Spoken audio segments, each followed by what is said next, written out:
So, kani nga song na siya sa key of E flat or D sharp.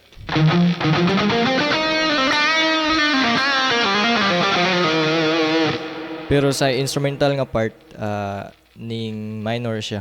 Nagiging minor siya.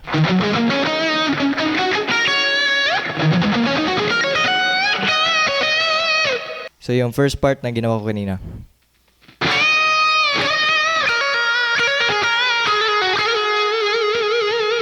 Ang ginawa ko doon, full bend, tapos slide with vibrato. Again. Then hammer on tapos pull off. Tapos ulitin mo 'yun.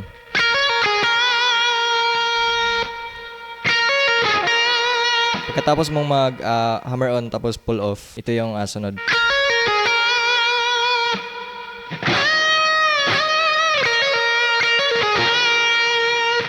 And then so quick slide, half step.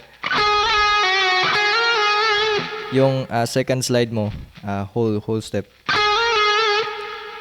Half step, whole step. Ulitin natin yung first part.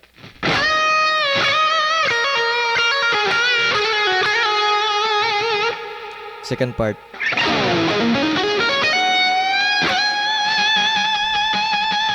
So yung second part,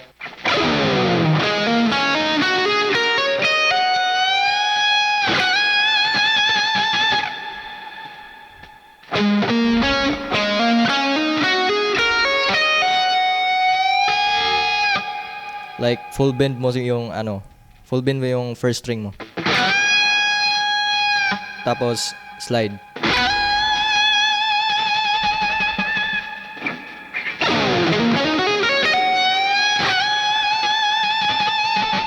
Okay, play natin yung first at saka yung second part.